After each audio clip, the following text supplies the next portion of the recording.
tocar algumas músicas. Uma música que está no CD e outras duas que são novas.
Essa música encontra Jesus, que retrata realmente como nós nos portaríamos de frente a Jesus. A próxima música é Céu.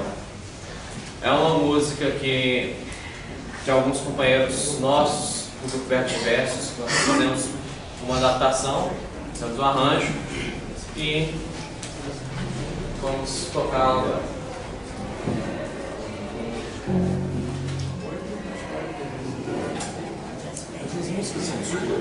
A primeira é nossa, a segunda, essa agora, não é nossa, são de companheiros nossos. A terceira é nossa, nós vamos cantar. Foi feita há 3, 4 meses atrás. Então, é uma música muito especial. Sim, também. Junto, sozinho, comebe, inspiração divina, tudo quanto é jeito.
Ela ainda não está gravada, mas é uma música que nós temos este arranjo.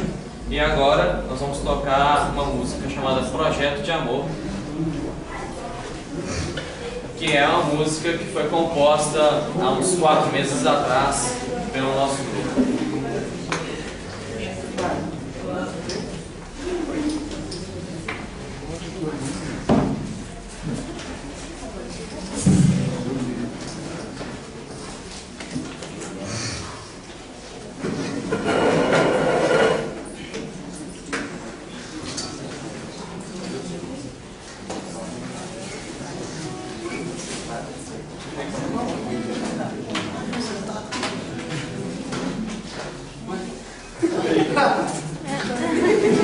escondeu aqui, gente. Não repara não, tá? Ô, Rony. Ô, Rony, você vai conhecer uma conta. Não, foi 2 vezes.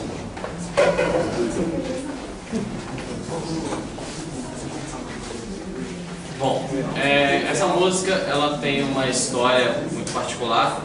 É uma música em homenagem ao Hospital Espírita André Luiz, né? Um hospital que todos nós conhecemos, um hospital que ajuda e trabalha com muitas pessoas. E conta um pouco da história do hospital, das pessoas que trabalham lá, das alas que atendem, né? Toda a sua história, todo o seu sentimento na construção desse hospital.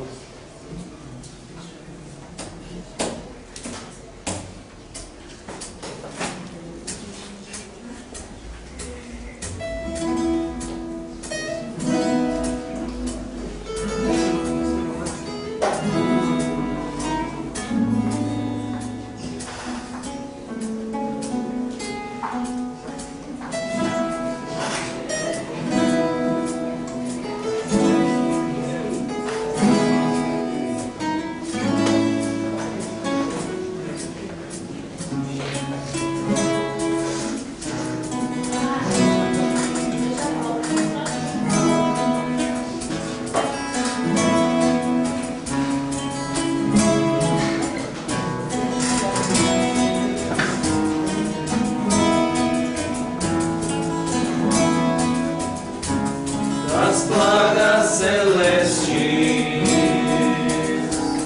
esferas de luz, um lindo projeto, em nome de Jesus.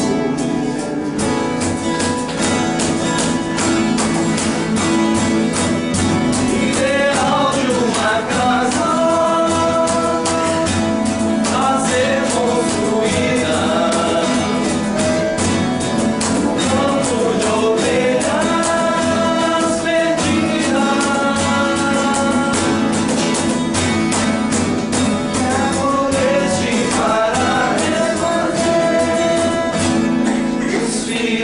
da dura sofrer, qual escolhido,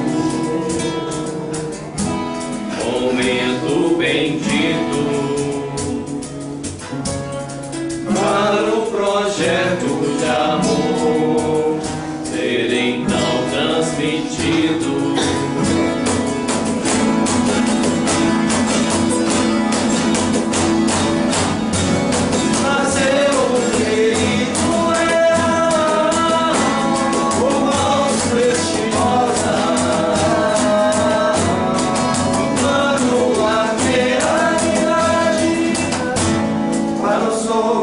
Trabalho, amor, caridade, cuidar do corpo e da alma, essa é a nossa missão.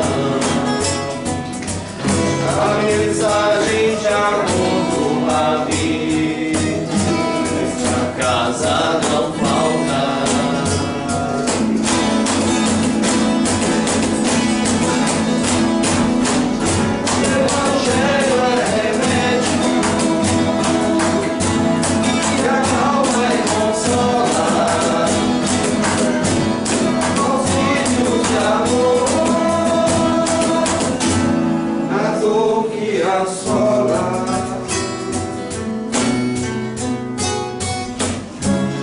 Missão inesquecível, o tempo ensina, renovar tua harmonia, renascer novos passos.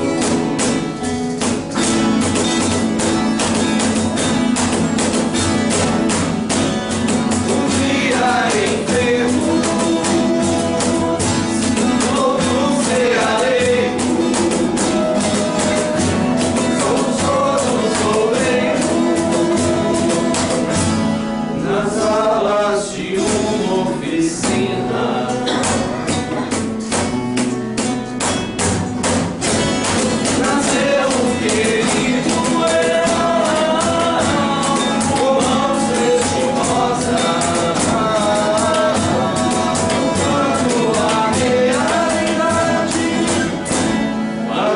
por bens, trabalho, amor, caridade.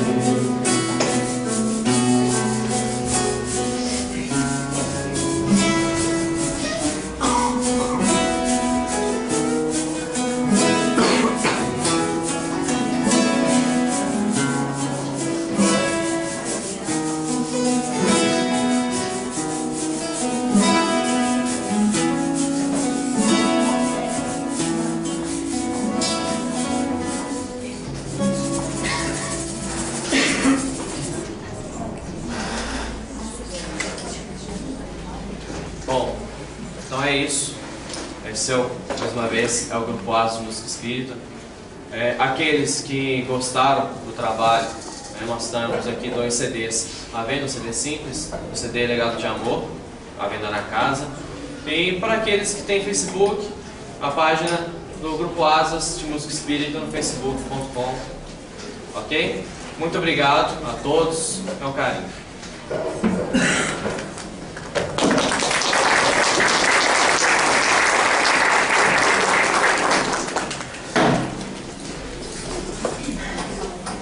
Assuma seu posto.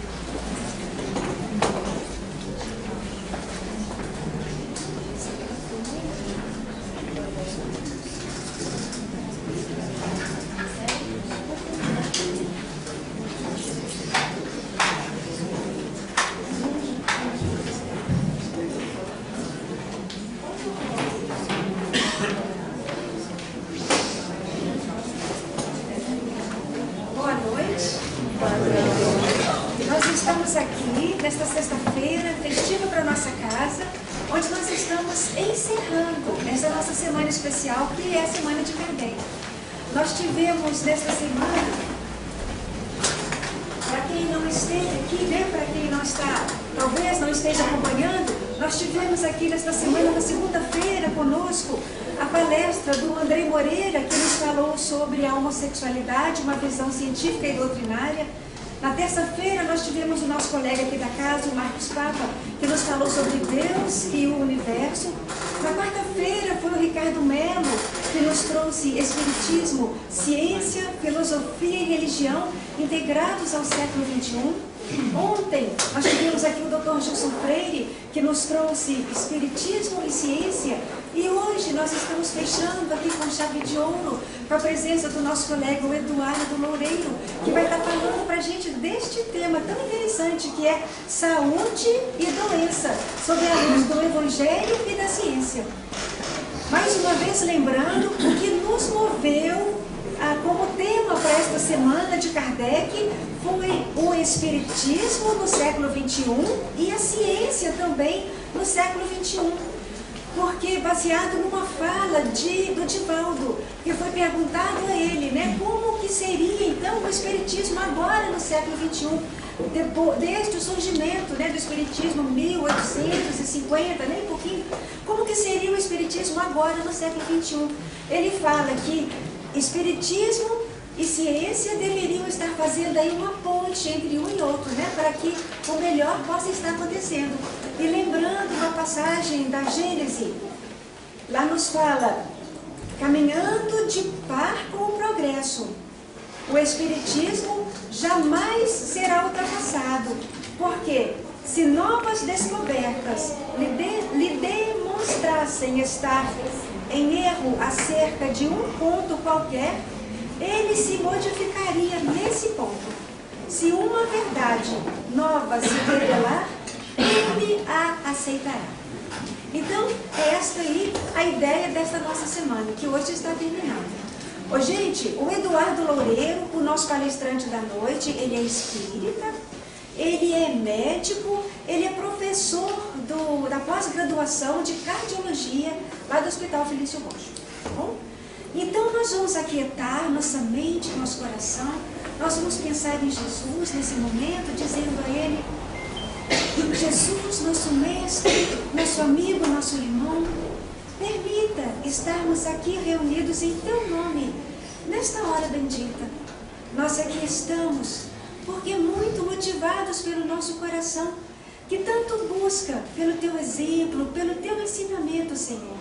Contudo, apesar dessa nossa busca, quantas são as vezes, muitas vezes dentro do mesmo dia, em que nos pegamos aí como caídos do caminho, na forma de tão entristecidos, de tão incomodados, de depressivos, revoltados, ansiosos e tantos outros nomes que poderíamos estar aqui relacionando. Mas nós te pedimos, Senhor, nós queremos de fato te seguir, por isso ousamos pedir-te mais uma vez, ajuda-nos, Pai, ajuda-nos para que aquele teu conselho que nos pede vigilância e oração possa estar mais presente no nosso mundo, para que assim possamos nos transformar em mais verdadeiros, em melhores seguidores do teu ensinamento, em melhores seguidores do teu evangelho. Ajuda-nos, Pai, para que possamos nos transformar cada vez mais em mais fraternos, mais verdadeiros e mais amorosos. E quando estamos aqui a rogar por bênçãos e por amparos, rogamos pelo nosso expositor da noite, pedindo que a espiritualidade amiga esteja ao seu lado, o ajudando em tudo aquilo que lhe for necessário. E nós tenhamos a certeza de que ele, ouvindo a fala nesta noite, nós sairemos daqui com a nossa fé renovada e melhorados como pessoas. Que assim seja. Então, entendeu, Eduardo? Boa noite a todos. Com muita alegria que estamos participando desse relevante trabalho que se desenvolveu aqui na casa. Em especial, podemos usufruir com vocês as vibrações elevadas, construtivas, próprias dos trabalhos que se desenvolvem aqui no Sérgio Xavier. Eu, inicialmente, agradeço os coordenadores pelo convite e aos coordenadores também desta reunião, que estão no plano espiritual, que seguramente trazem-nos a sustentação, o amparo e a condução maior de todos os trabalhos. E também a Jesus, nosso irmão maior, que aqui presente está aí, necessitados que somos, pedimos que nos reserve as vibrações, que nos reserve as bênçãos sobre nosso corpo físico, psíquico, que ele seja restaurado, a sua saúde, que é o tema que nós vamos desenvolver essa noite. Então vamos ao nosso tema. Saúde e doença sob a luz do Evangelho e da ciência. Nós vamos focar esses dois aspectos. A ciência e o Evangelho, a razão e a fé. Quem de nós aqui presente, dos quais eu me incluo, nunca precisou recorrer ao auxílio, objetivando restaurar a saúde e amenizar um sofrimento, num consultório, num hospital, num pronto-socorro, numa casa espírita, uma reunião de tratamento, uma reunião de passes. E quando nós o fazemos, fazemos com confiança, com fé, acreditando naquilo que estamos buscando, e por sua vez também, quem está nos ministrando ou se propondo a ministrar aquele tratamento, aquele passe, ele confia plenamente no que está fazendo, com conhecimento de causa e fundamentado especialmente na visão, no paradigma que ele tem sobre o que é o homem. Então, sempre foi assim, e é assim que acontece essa questão da conceituação, do entendimento do processo de saúde e doença. Ele passa pela compreensão que nós temos sobre o que é o homem, qual a sua origem, seu destino, qual que é a composição do homem, por que ele adoece e como que eu posso fazer para curá-lo. E essa visão de homem, ela está necessariamente atrelada à visão que nós temos do universo. Como que é estruturado esse universo que nós nos expressamos? Essa concepção, esse paradigma, ele mudou constantemente na história da civilização. Nós temos registros muito antigos, nós vamos fazer uma pequena viagem rápida. Vamos entrar no túnel do tempo, vamos voltar um pouquinho no tempo e mostrar para vocês como que essa concepção se desenvolveu até os dias de hoje. E no final, vamos tentar responder uma pergunta: será que a forma como nós encaramos o homem hoje como a medicina encara o processo de saúde e doença hoje, está em sintonia com os conhecimentos científicos de hoje? Essa é uma questão que nós vamos tentar, mais para o final, colocar e responder.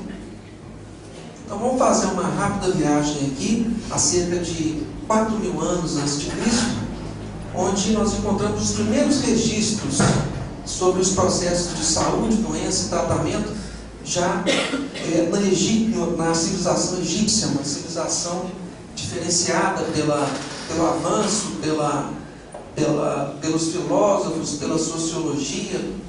Ela se destacou na antiguidade, sacerdotes, que eram pessoas eminentes da época, que propuseram questões interessantes. Mas na época, o que lhes era permitido conhecer e entender é que o homem era uma criação divina. Então não cabia ao homem interferir nesse processo de saúde e doença, porque o homem, como um ser divino, cabia a Deus decidir sobre a doença e decidir sobre a cura ou não dessa doença.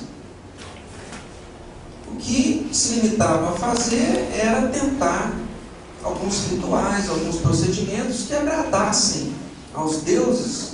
O sistema era politeísta, no sentido de tentar amenizar o sofrimento, amenizar aquela situação que eles estavam enfrentando ali. Não é? E o Imhotep, que era o deus egípcio da medicina na época. Nós não vamos nos deter muito nesses detalhes, vamos avançar um pouquinho mais no tempo, há cerca de 2.000 anos ou 1.000 anos antes de Cristo. Mais um avanço foi dado na medicina chinesa, que nos coloca alguns conceitos que são válidos até hoje, que são aplicados, inclusive reconhecidos pela nossa medicina tradicional até hoje. Pela medicina chinesa, o homem era constituído de energia também.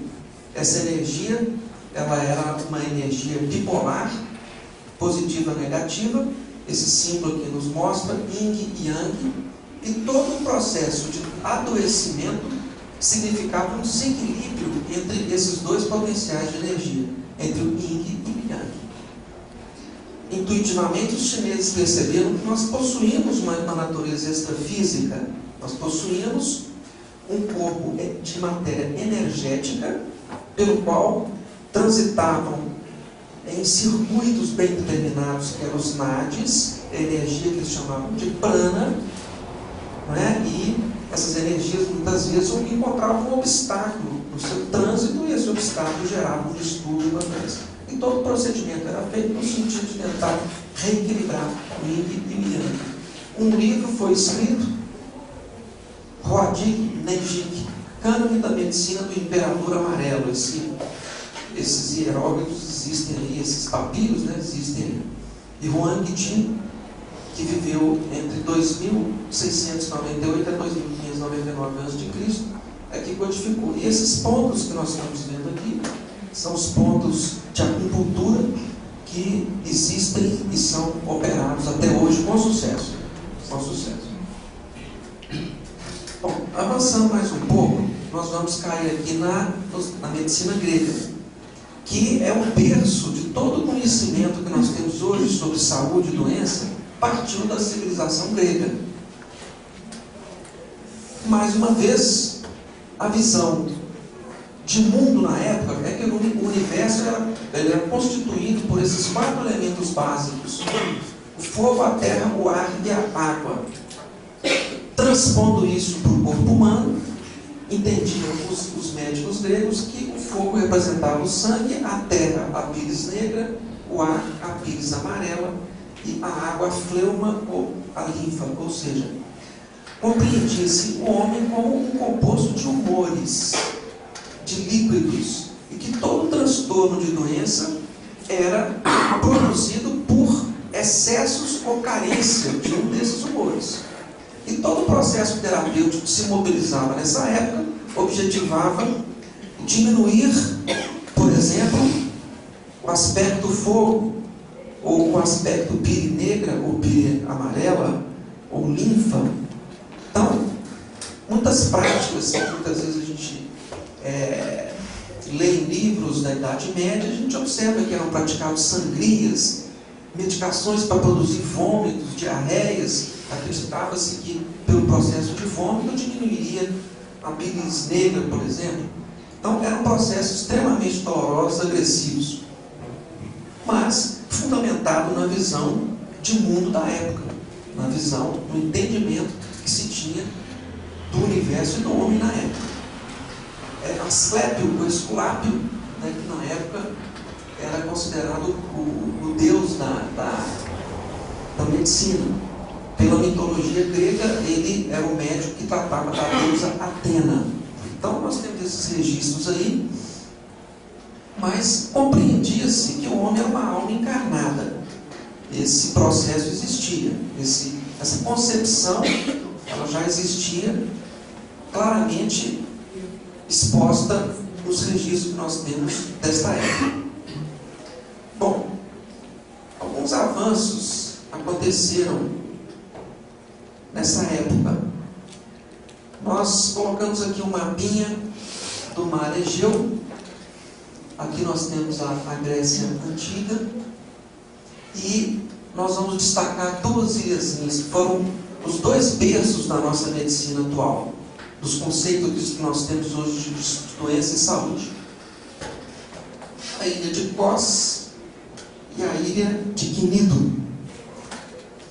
A ilha de Kos albergou uma figura muito importante, que foi Hipócrates.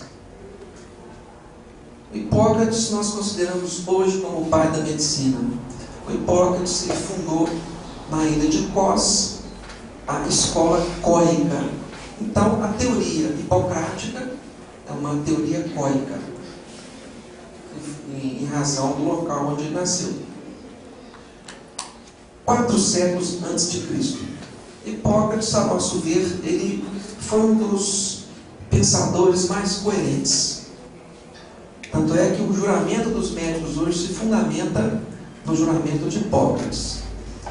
Hipócrates, ele considerava que no nosso interior existia um médico da natureza, um médico natural dentro de nós, que era a energia chamada physis. E esse médico ele agia sozinho, não precisava de nossa interferência. Um dos preceitos dos conselhos de Hipócrates é o de não provocarmos lesões. Ele aconselhava aos médicos tomar cuidado com um fato muito comum que nós chamamos de iatrogenia. São doenças e lesões provocadas por médicos. E Hipócrates era bem enfático nessa questão da iatrogenia. Então, a physis, que é essa energia, essa alma, é o médico das enfermidades, fazendo sem auxílio o que lhe convém. A natureza é o médico, ela encontra uma maneira e age sem os médicos. Esse é um princípio muito importante que nós devemos ter. Muitas vezes nós estimulamos no indivíduo uma forma dele mobilizar esse médico interno e promover o processo de autocura. Isso é uma grande realidade. Dizia Hipócrates: seja o teu alimento o seu medicamento, e o teu medicamento o teu alimento. Esse era o fundamento que nós chamamos de corpus hipocrático. E ele já entendia, avançou um pouquinho o pensamento grego, já unindo o corpo e a alma. O homem seria um corpo e uma alma unidos, ou seja, não são entidades distintas, onde a situação de uma influencia a situação de outra. Já houve um progresso. 2 séculos depois, na ilha mais ao sul da Grécia, a ilha de Quinidos, fundou-se uma outra escola de medicina, um pensador eminente, um filósofo, um pensador esplêndido, de uma percepção, de uma acuração muito grande, uma acuidade mental muito grande, que foi Galeno. Nós hoje consideramos Hipócrates o pai da medicina, consideramos o nosso juramento, o juramento hipocrático, mas realmente quem fundamenta a medicina que praticamos hoje foi Galeno. E o Galeno, ele se apropriou dessa ideia do fogo, terra, ar e água na composição, que é realmente o que tinha na época de concepção de universo, mas ele começou a perceber que toda função alterada se devia a uma disfunção de um órgão. Já começou a localizar, não em fluidos genéricos, sistêmicos, espalhados por todo o corpo, mas ele começou a localizar o processo patológico em órgãos, atribuiu a doença a órgãos, e que a disfunção de determinado órgão produz uma alteração de uma função. E ele realmente fundamentou a prática que predomina hoje no mundo todo, que é a medicina alopática, que é o contrário, contrários, curantur, quer dizer, o contrário cura a doença. É o que nós fazemos hoje. Quando temos uma dor, nós tomamos um analgésico. Quando nós temos uma febre, nós tomamos um antitérmico. Quando temos uma infecção, nós tomamos um antibiótico. Nós usamos um sistema contrário para combater um determinado processo. Então, a fundamentação da medicina tradicional, ela é totalmente fundamentada nos pensamentos de Galeno. Mas o Galeno separa o corpo da alma. Ele já considera o corpo como tendo uma função totalmente isolada da alma. Aí entra também, não entra ainda uma concepção religiosa para determinar esse tipo de concepção. Mas ele, por perceber elementos físicos muito proeminentes, e detectar alterações em órgãos, naquela época já se fazia dissecções, ele não encontrou a alma ali e separou ela de lado e não deu atenção. E as mesmas práticas, os mesmos processos, muitas vezes agressivos eram incitados e catalogados por Galeno. Vamos um pouquinho mais à frente. Então, entramos aí na época medieval, passamos já pelo nascimento de Cristo e nos deparamos aí com a medicina que era praticada na época medieval. Era um processo muito agressivo, mesmo porque o homem era entendido como um penitente. Se ele estava sofrendo era em função de pecados, e muitas vezes o tratamento implicava num sofrimento muito maior do que o próprio processo que o paciente estava passando. E o preceito religioso, ele começou a imperar de uma forma mais incisiva sobre o pensamento, sobre a forma de conceituar e imaginar os processos que poderiam estar acontecendo ali. Ou seja, houve uma limitação do raciocínio. A era medieval era uma época que era proibido perguntar. Perguntar era uma coisa muito perigosa na Idade Média. Porque se você perguntasse alguma coisa que estivesse fora da concepção da visão aristotélica, judaico-cristã, você estava incorrendo em um sério risco de ser queimado vivo. Era uma coisa muito complicada nessa época. Tentar sair um pouquinho dos preceitos que eram fundamentados nessa época. Vamos passar rapidamente por algumas figuras ilustres, luminares, que começaram a dissipar um pouco das trevas da Idade Média. Vamos falar muito pouquinho sobre cada um deles, seria interessante a gente falar muito mais, mas ficaria muito extenso. Mas o iluminismo, ou a luz que começou a se fazer na Idade Média, começou depois que um pensador que chamava Kant colocou a seguinte proposição, muito avançada para a época. Ele propôs: ousai e questionai. Era exatamente tudo que não se podia fazer nessa época. Tem uma historinha que conta que, certa feita, um aluno ou discípulo de Santo Agostinho perguntou para ele: Santo Agostinho, o que Deus fazia antes de criar o céu e a terra? Porque acreditavam que Deus havia criado o céu e a terra 6.000 anos apenas antes de Cristo. Então Deus ficou ocioso por toda a eternidade. Santo Agostinho falou: meu filho, antes de criar o céu e a terra, Deus criou o inferno para colocar pessoas que fazem esse tipo de coisa. Então era um negócio extremamente perigoso fazer perguntas. No entanto, alguns indivíduos ousaram fazer perguntas nessa época e a maioria deles coube-lhes a guilhotina ou a fogueira. mas a sementinha foi plantada. Nessa época, a ideia que se fazia de universo e de mundo era a concepção aristotélica. Como que a concepção aristotélica, que foi assimilada pela visão judaico-cristã, entendia o universo? Era uma teoria geocêntrica. A Terra era o centro do universo. Olha só como que o ego era forte. Esse universo todo, esse cisquinho de areia que é a Terra, nós éramos o centro. As estrelas, a Lua e o Sol eram luminares que se incrustavam numa abóbada vítrea, um grande globo vítreo que circundava, uma bolha que circundava a Terra, e logo após esses limites, essa fronteira, ficava Deus em seu trono, observando o mundo funcionar, caprichoso muitas vezes, né, com o seu séquito de anjos e arcanjos ali em volta, e era assim que se admitia. E aí de quem falasse alguma coisa diferente. Um pouco antes de Cristo,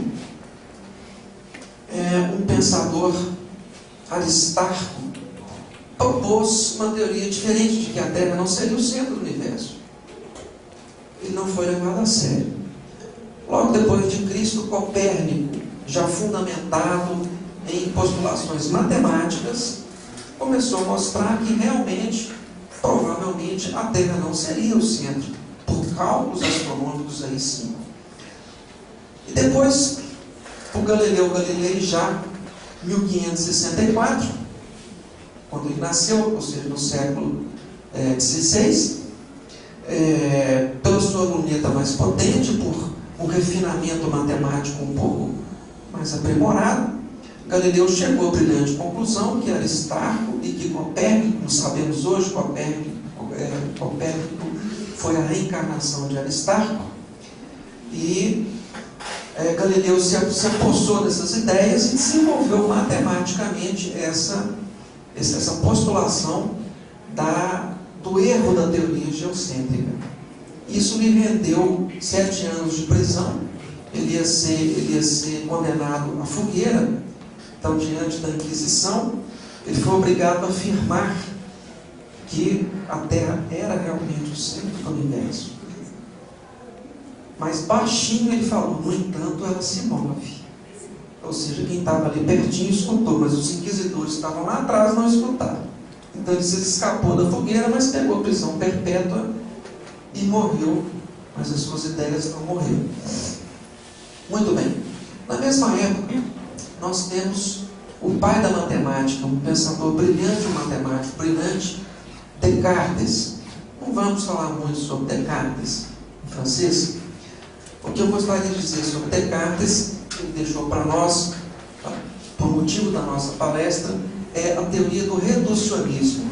Descartes postulou que a melhor forma de nós conhecermos um fenômeno ou um objeto seria reduzir esse objeto em seus componentes mais íntimos, e se você compreendesse a fragmentação desse fenômeno, as peças componentes desse fenômeno, você compreenderia o fenômeno inteiro. Mais para frente nós vamos observar que isso é um grande equívoco. Mas teoria do reducionismo é o que foi postulado por Descartes. Isaac Newton, conhecido de muitos nós, fundamentou e fundamenta até hoje a nossa física clássica. Estudou a gravitação universal, a mecânica celeste, o movimento dos corpos, e trouxe-nos realmente subsídios para desenvolvermos grande parte da tecnologia que hoje desenvolvemos, e as suas formas, suas teorias, seus preceitos ainda explicam muitos fenômenos que acontecem em nosso macrocosmo, em nosso universo. Mas Newton era um deísta. Ele acreditava que o universo foi criado por Deus. Ele não era um teísta, vamos ver a diferença. Ele acreditava que o universo poderia ser explicado numa linguagem matemática. Esse foi o primeiro ponto interessante.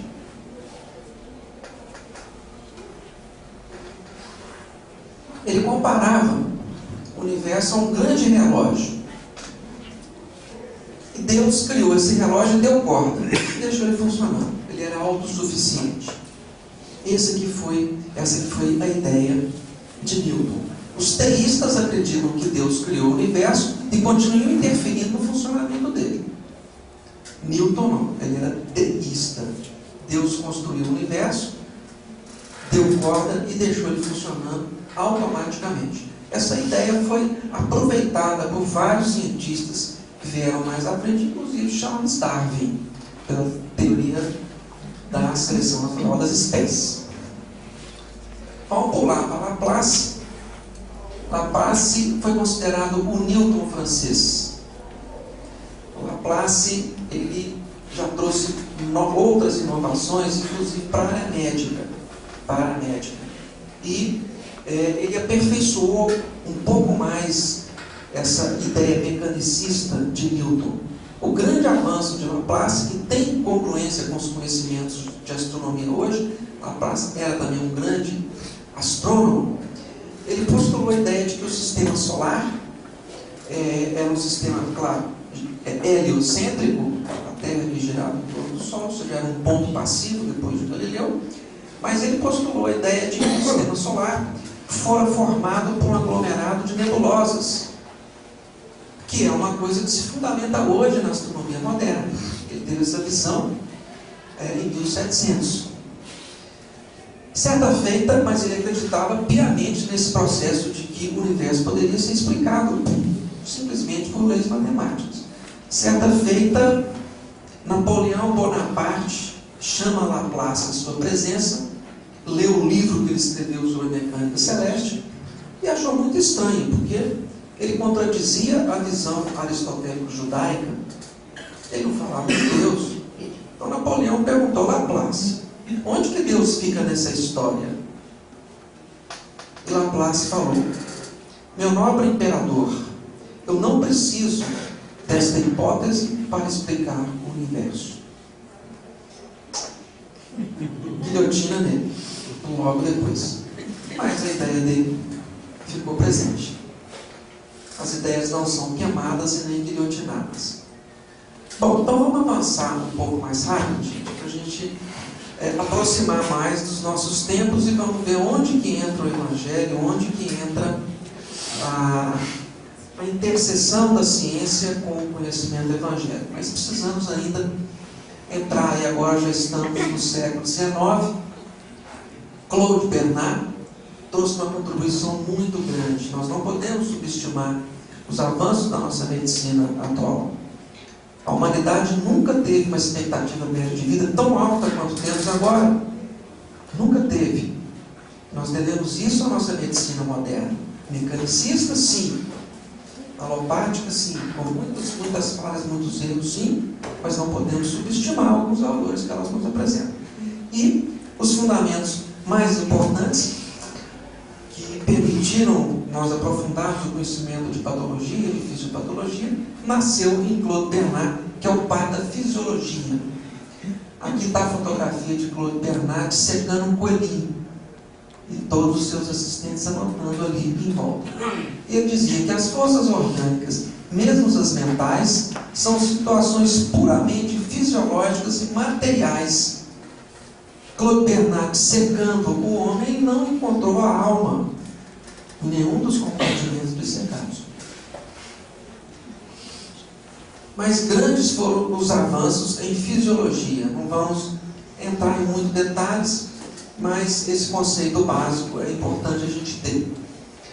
Um pouco mais para frente, surgiu a moderna patologia. O que significa patologia? Fisiologia é como que o organismo funciona em condições normais.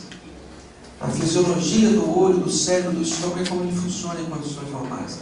A patologia estuda os órgãos, os tecidos, como eles funcionam em condições doentias. Então você aprende como funciona um pulmão normal, você vai aprender como funciona um pulmão com pneumonia, com câncer, com tuberculose. E o pai da patologia foi Rudolf Virchow, já beirando aí o século XX. Virchow já identificou a doença. A essência da doença é uma parte modificada do organismo, uma célula modificada ou uma junção de células. Nessa época nós já conhecíamos a célula. Lembram de Galeno? Galeno já identificava a medicina como uma disfunção de um órgão. mas era uma medicina fluida, onde se considerava os processos mórbidos produto do desequilíbrio de fluidos dentro do nosso corpo. Agora nós passamos para a medicina sólida. Uma medicina sólida. Toda doença, todo processo patológico era fundamentado na desorganização de células, não mais de órgãos, nem de fluidos. Então houve um avanço muito grande, mas a mente, a alma, o espírito, o sentimento, a energia, a espiritualidade foi sendo colocada cada vez mais de lado dentro desse processo. Vamos ver as vantagens. Não sei se houveram vantagens, acho que não. Nós vamos mostrar os prejuízos que essa separação trouxe a todos nós. Bom, até o começo do século XX, quem quisesse estudar medicina tinha que atravessar o Atlântico aqui das Américas para a Europa. Eram basicamente a escola de Palermo na Itália, de Viena, na Áustria, a escola de Berlim na Alemanha e a escola de Montesquieu de Montpellier na França. Eram as 4 escolas. A partir do século XX, a coisa inverteu. A medicina tomou um impulso muito grande na América do Norte e quem quisesse se aprimorar na arte médica tinha que atravessar o Atlântico no sentido contrário. Isso começou com esse médico, Abraham Flexner.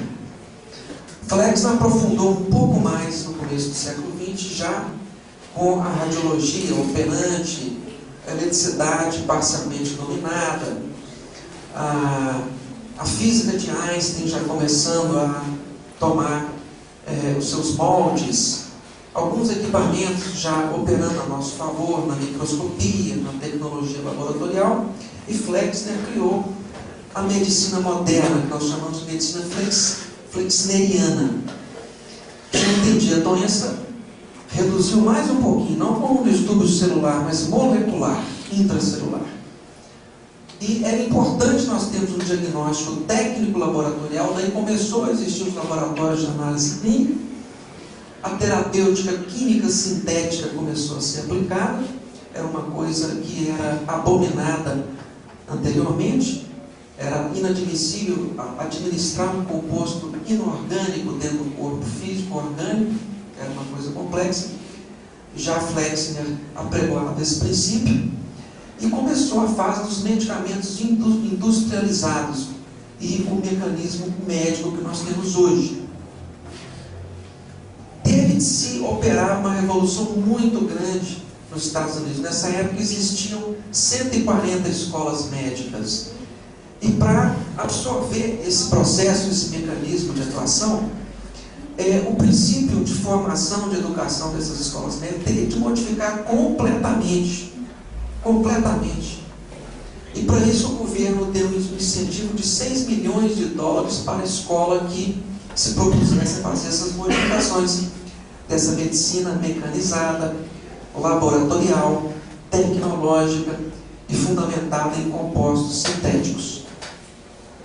Bom, isso foi percebido rapidamente pelos capitalistas da época como uma grande fonte de renda. Nessa época existia um financista, um magnata que chamava Rockefeller. Ele era um investidor na área de petróleo. Ele se interessou por isso. Olha como é que a coisa é grande. Ele desistiu do petróleo para se preocupar com a indústria de medicamentos. Então, Rockefeller comprou de todos os médicos as fórmulas, porque antigamente os medicamentos eles eram formulados pelos médicos e eram produzidos pelas farmácias de manipulação e administrados aos pacientes. Ele se propôs a fazer um processo industrial de produção de medicamentos. Esse negócio chamou tanta atenção que Rockefeller se propôs a fazer isso. Olha só, quanto que custa um colírio para glaucoma? Uma gotinha daquele colírio deve custar mais de R$3. Isso é uma fortuna, isso vale mais do que petróleo, muito mais. E Rockefeller percebeu isso. E foi exatamente na época de Henry Ford que desenvolveu aquele processo mecanicista de produzir carros. e foi absorvido, aproveitado esse processo para a produção de medicamentos. Então, entendia Flexner que o homem era uma máquina completamente sem alma. Era um composto de moléculas, de compostos orgânicos que poderiam ser modificados, estudados com técnicas laboratoriais e abordado com medicamentos sintéticos. E isso é o que nós temos até hoje.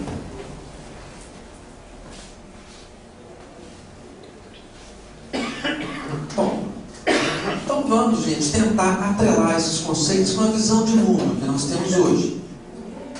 A ciência hoje já nos permitiu descobrir exatamente que o nosso universo, todo esse universo que nós percebemos, teve começo há 3,7 bilhões de anos atrás.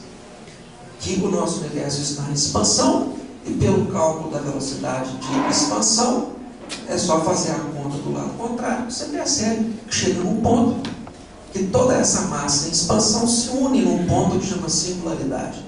Então, nós nascemos de um ponto de máxima densidade que surgiu do nada, explodiu, nós estamos no meio de uma grande explosão, criou-se a matéria orgânica, criou-se a vida e estamos explodindo. No princípio havia o nada, e o nada explodiu, nós somos produto do nada e estamos indo para o nada. Olha que coisa triste. Por isso que a depressão é o mal do século, né? Você vê que o nada está indo para o nada, nós somos órfãos, é tão triste uma criança órfã, né? Ela entra em depressão. É por isso que a depressão, porque no fundo as pessoas se fundamentam nisso. Então está aí o Big Bang, 13,3 bilhões de anos, nós fomos evoluindo a partir desse processo. Várias reações e condições foram desenvolvidas ao longo desse período, até criar a matéria orgânica. Nós somos relativamente recentes, muito recentes. Nós surgimos ontem, né, há 200 mil anos atrás. E o manual de instrução só foi mandado pelo nosso irmão maior há 2.000 anos atrás. Quando nós compramos uma televisão, um computador, ele vem com manual. Nosso manual de instrução foi trazido há muito pouco tempo atrás, que foi Jesus Cristo, com o nosso Evangelho. Bom, gente, vamos tentar colocar alguns absurdos, né, que a ciência tenta nos fazer acreditar. Em 1556, Crick e Wilkins descobriram que dentro da célula, bem na intimidade do núcleo do elemento celular, existia uma proteína formada em dupla hélice helicoidal, formada por alguns aminoácidos codificados, que nós chamamos de DNA, o ácido desoxirribonucleico. Descobrimos também que esse DNA, ele era um proteoma, ele construía proteínas. Ele era um molde de produzir proteínas, que são as estruturas construtivas de qualquer ser orgânico, do ponto de vista estrutural e funcional. Bom, estudando então o DNA, nós entendemos que tudo que acontece no corpo humano é produto de uma ação do DNA. Então o DNA passou a ser o Deus, né? O DNA é que era responsável por tudo que acontecia na estrutura e na visão que nós tínhamos de homem. É realmente uma fábula, né, do século XX, uma grande fábula. O DNA seria um programa de computador. É concebível dizer que um programa de computador surgiu do nada? É possível isso? Um programa de computador tem que ter um programador. Como é que isso aqui surgiu do nada? É concebível nós entendermos que o maquinário de um relógio, por exemplo, as engrenagens que se unem precisamente uma com a outra, naquele mecanismo inteligente, matemático, preciso, que surgiu ao acaso. A matéria foi encontrando aqui e colar e produzir um relógio. Isso é possível? Pois é isso que a ciência tenta nos fazer acreditar, que nós somos frutos do acaso, que as moléculas foram encontrando casualmente e formou um corpo complexo. Hoje nós entendemos que todo mecanismo inteligente só pode ser produzido por um princípio inteligente. Não tem como sair fora disso. E esse projeto começou a cair por terra abaixo na década de 90, quando conseguiu-se mapear todo o genoma humano. Nós conseguimos decifrar todos os genes. Identificamos 33 mil genes. Foi um trabalho hercúleo, produzido por vários centros de ciência no mundo todo. Foi um mutirão. Então descobrimos 33 mil genes, 33 mil proteínas. Quantas proteínas que nós conseguimos identificar aproximadamente no corpo humano? 3 milhões. O genoma humano explica o ser humano. O Deus DNA caiu no chão. Ele perdeu a sua razão de ser. Qual que é o proteoma? Qual que é o molde desses outros milhões de proteínas que nós temos no organismo? O espírito, a consciência.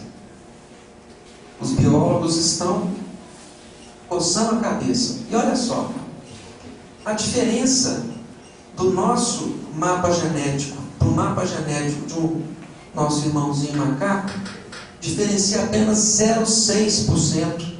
Só 0,6%. A diferença do mapa genético de um cachorro é só 33% diferente do nosso. 16% nós somos diferentes de uma espiga de milho. Os geneticistas perderam completamente o entusiasmo. Daí, Francis Collins, que foi o chefe do projeto do genoma humano, ele disse: a complexidade do ser humano surgiu de alguma outra fonte, pela qual devemos agora começar a procurar. O Deus DNA saiu de cima. Muito bem, então essa, gente, é a nossa medicina técnica, materialista, ateia, mecanicista, fundamentada em elementos químicos e exames laboratoriais. Eu vou usar um princípio para combater o mal e ponto final. Será que isso está coerente com os novos paradigmas que nós conseguimos descortinar após a mecânica quântica de Planck? Será? Temos hoje uma nova visão de mundo.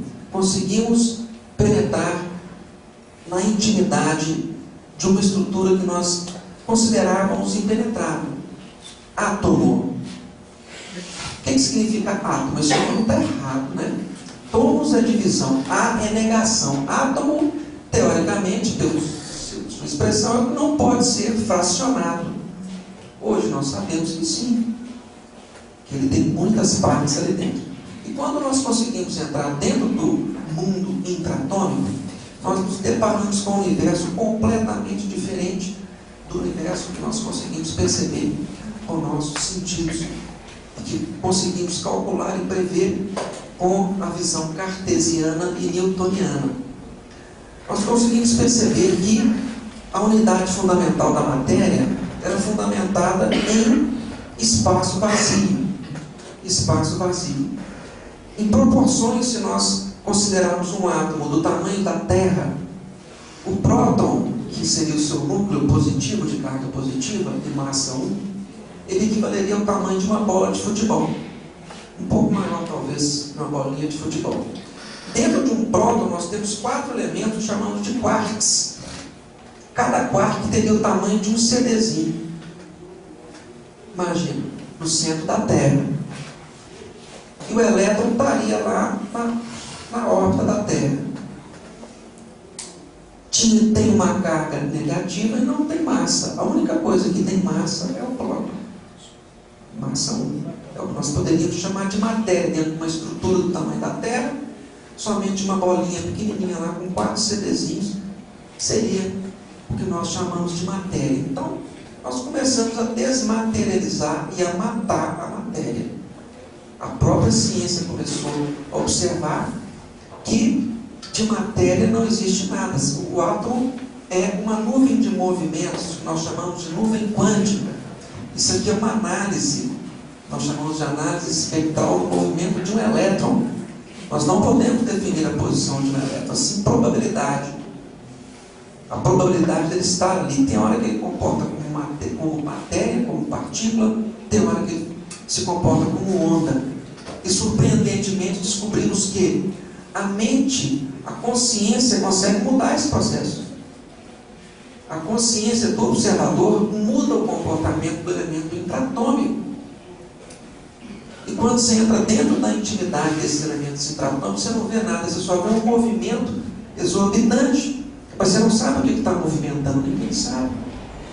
Stephen Hawking escreveu em seu livro: eu vi a dança, mas não vi o dançarino.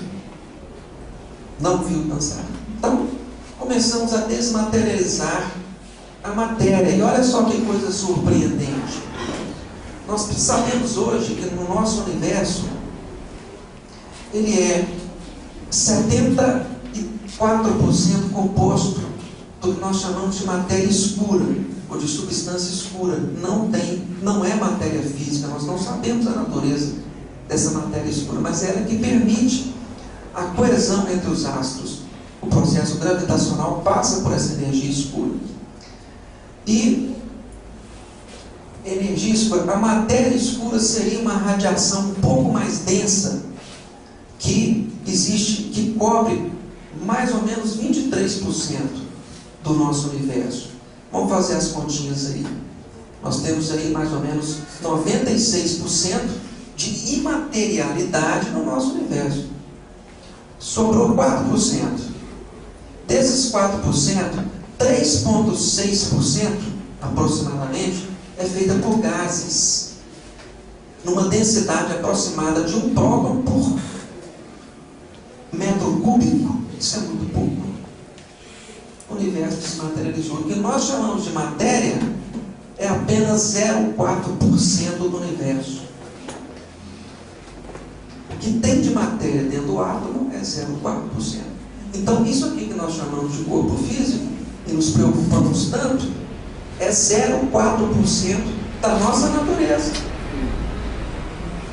Não precisamos ficar muito tristes, né? Porque a gente envelhece, muito triste. Mas isso que nós chamamos de corpo, a ciência nos mostra que é 0,4%. E a nossa medicina atual se fundamenta somente nesse 0,4%. Está certa a nossa medicina? Estamos compreendendo porque que muita coisa a gente não explica. Os médicos falam: olha, não sabemos de onde que vem isso.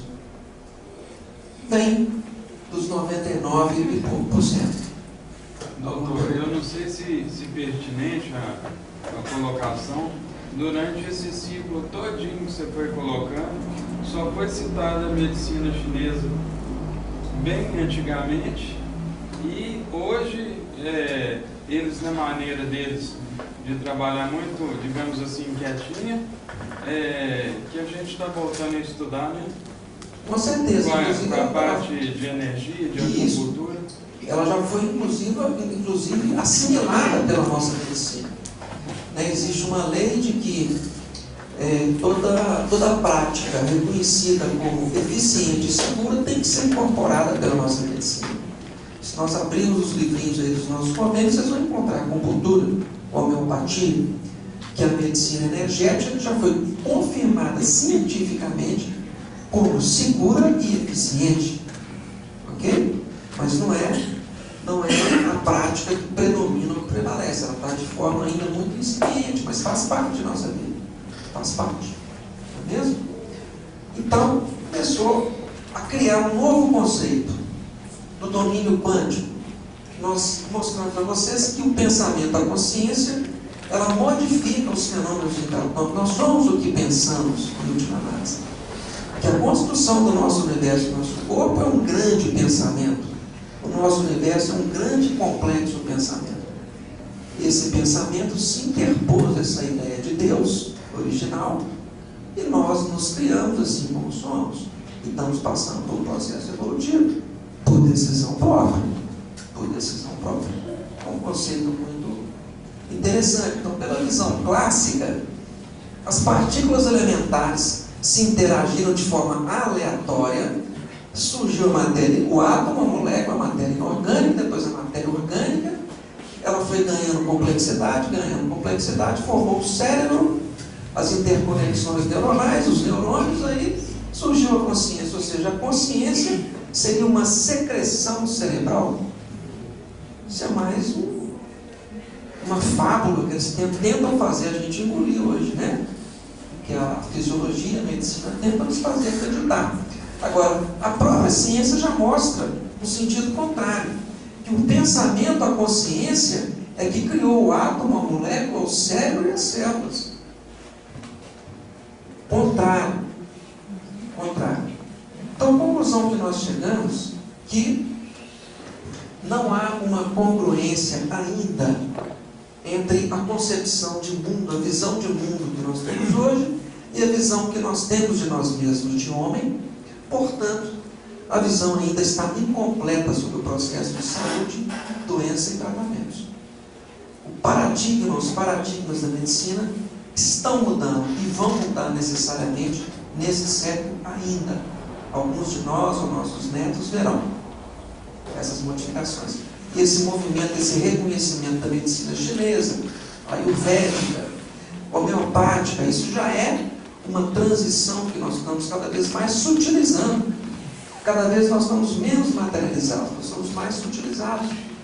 Antigamente o nosso transporte era por máquinas a vapor, aquelas coisas bem rústicas, né? Hoje nós já temos veículos silenciosos, os processos são todos digitais, né? Cada vez nós estamos sutilizando e desmaterializando mais. O nosso querido Allan Kardec, hipótese vai organizar, foi um ponto fundamental para esse processo de transição, dessa fusão, dessa interseção entre a fé e a razão. A codificação, ela se fundamenta no processo de fé raciocinada. Aquele dogmatismo que nós tanto conhecemos, este é o mistério da fé, não é assim? Ou seja, entende, não pergunta, engole e acabou. Isso não existe mais. Existe um processo de entendimento e de raciocínio em cima de toda a postulação filosófica, religiosa, evangélica que nós fazemos hoje. E pelo Espiritismo nós encontramos a coerência, a razão, a fundamentação racional para o que foi colocado, o que foi dito. E a nossa ciência cada vez está mostrando mais esses fundamentos. Tem um livrinho que chama Cristo, o maior físico do mundo, né? A gente já sabia a física quântica. Diz-nos André Luiz, pela psicografia do nosso Chico, toda matéria é energia tornada visível, e toda energia originalmente é força divina que nos apropriamos para interpor os nossos propósitos aos propósitos da criação. O nosso pensamento, a nossa consciência que criou o universo e a gente mesmo, esse nosso veículo de expressão. Evolução em dois mundos. Tudo é espírito santuário da natureza, dos domínios da mediunidade. Dos fluidos que nos integram o clima de manifestação, todos eles são de origem mental, sutil. Lembram do átomo? É 0,4%, nós chamamos de massa de matéria. Então, o materialismo acabou. Vamos rapidamente, gente, terminar tentando aprofundar um pouco mais o autoconhecimento para nós entendermos o processo de saúde e doença. O nosso universo está fundamentado na unidade 7. Nós temos que entender um pouco do universo para a gente entender o homem. O número 7 é um número interessante. O Criador gostava muito desse valor. Foi uma experiência de Newton fragmentar a luz branca. Através de um prisma nós temos quantas luzes, quantas frequências luminosas de cores. São 7 cores. As notas musicais são 7. O cálculo da órbita da Terra gerou uma semana de 7 dias. Se nós lembrarmos lá da física, todo mundo pode pegar o livrinho de química lá, né? Vocês vão ver que não existem mais de 7 eletrosferas, não é verdade? os elementos urânicos, os transurânicos, eles saturam a última eletrosfera, mas não existem mais de 7 eletrosferas na nossa unidade fundamental, que é o átomo. Então eu vou tentar convencer vocês que nós temos 7 corpos, 7 corpinhos.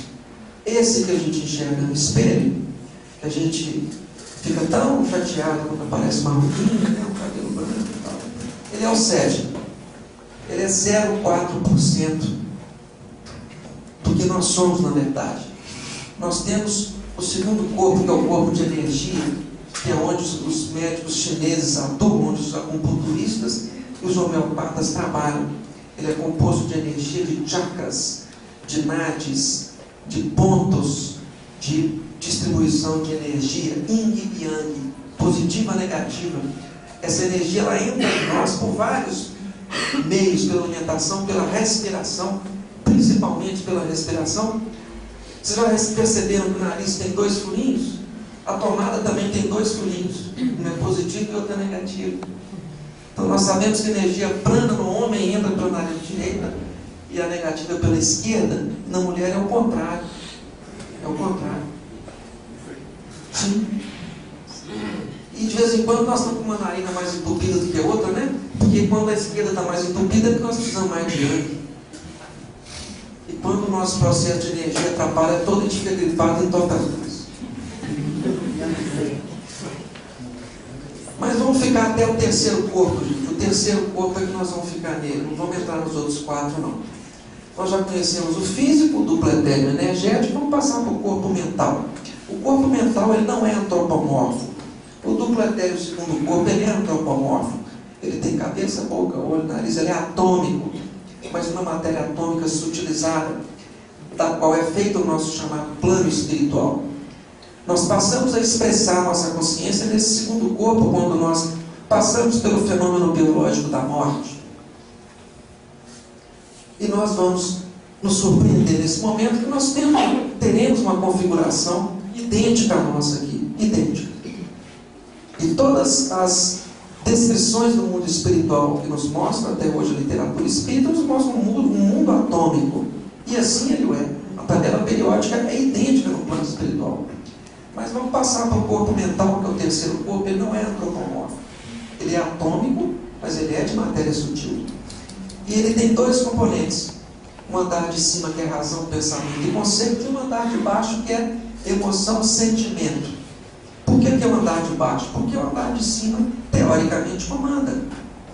Os sentimentos que nós temos sobre aquela pessoa, aquela situação, aquela casa, necessariamente passa pelo conceito que eu decido ter ou deixo alguém colocar em mim sobre aquela pessoa, aquela situação, aquela casa.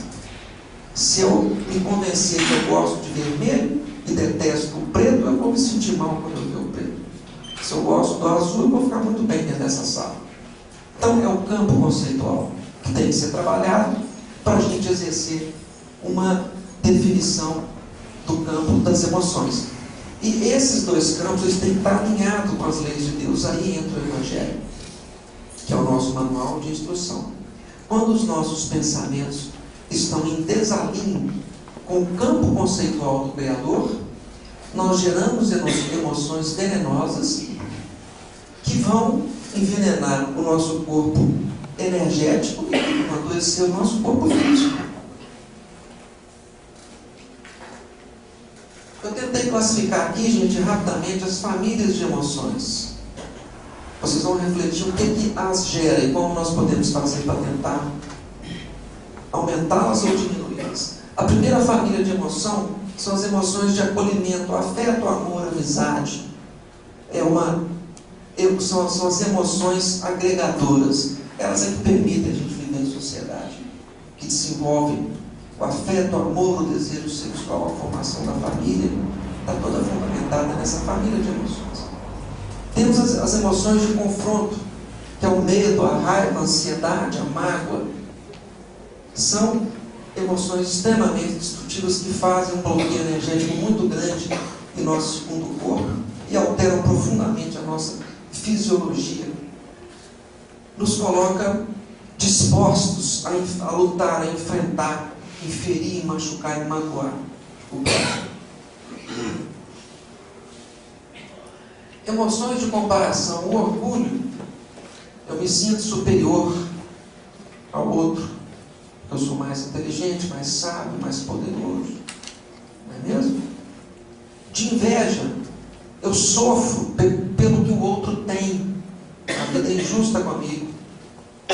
De inferioridade, eu já não me preocupo muito com o que o outro tem, mas com o que o outro é. Poder.